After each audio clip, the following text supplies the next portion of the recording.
মানুষ মানুষ এভাবে মারে আমি জানি না। আমার সন্তান এতিম করে দিল আমার হাজবেন্ড। এরকম করে মানুষ মানুষকে কিভাবে মারে, পাথর দিয়ে ওরা ফুটবলের মতো লাথিতে লাথিতে কোথায় দিয়েছেন। ওর কাপড় ছিল না শরীর।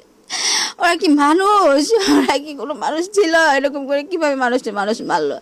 আমি সরকারের কাছে আমার স্বামীর হত্যার বিচার চাই, ওদের এরকম ফাঁসি চাই। আর কোনো মানুষ যাতে স্বামী হারা না হয়, আর কোনো সন্তান হারা না হয়। আমার ছেলে মেয়ের এতিম করছে। আমার এই ছেলে মেয়ে আমি এখন কোথায় দাঁড়াবো? আমার ছেলে মেয়ের ভবিষ্যৎ, লেখাপড়া, আমার মেয়ের বিয়ে কে দিবে ওকে? আমি যেগুলো কোথায় যাবো? আমার সরকারের কাছে একটা দাবি, আমার হাজবেন্ডের বিচার চাই, আর আমার ছেলে মেয়ের নিশ্চয়তা চাই, ওদের ভবিষ্যৎ চাই। পাথর দিয়ে কিভাবে নিষ্ঠুরের মতো আঘাত করছে, পাথরটা দিয়ে মুখ এখান দিয়ে থেতলে দিছে, ছুরি দিয়ে এখানে আঘাত করছে, এখান দিয়ে আবার গুলিও মারছে একটা। বাবার সাথে আমার অনেক ভালো সম্পর্ক আছিল, একদম বন্ধুর মতো। আর বাবাকে আমি জিজ্ঞেস করছি কি হয়েছে, আমার বাবা বলছে কি যে আমার কাছে তোরা চাঁদা চাইতেছে।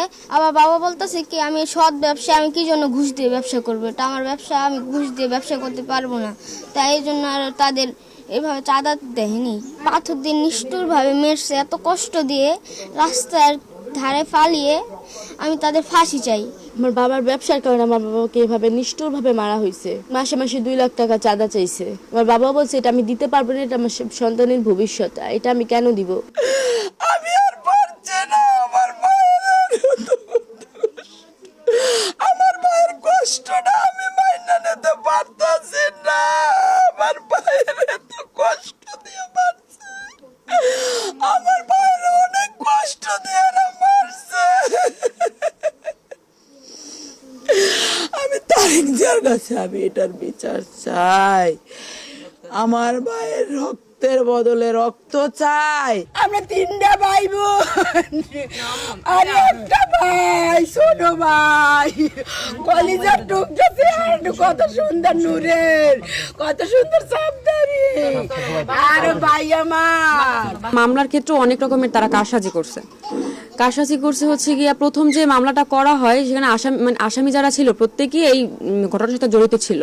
কিন্তু পরবর্তীতে যখন আমাকে আবার স্ক্রিপ্টে দেওয়া হয় মানে ওসি স্যার আমাকে বলে, মনিরুজ্জামান মনির, উনি তার রুমে ডাকার পরে আর 11:30টার দিকে একটা স্ক্রিপ্ট দেয়, মানে আমাকে দেওয়া, বলে যে আপনি এটা পড়েন আর কোথায় কোথায় কি মিসিং আছে ওইটা আপনি এখানে লেখেন, আমরা ওটা সংশোধন করব।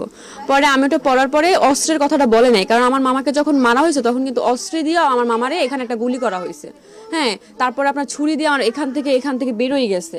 তারপর এই যে হাতের ভিতরে এই যে ছুরি দিয়ে তারপর আমার এই মামার এই যে ঘাড়ে আঘাত করছে, ঘাড় একদম ছন্ন বিছন্ন হয়ে গেছে।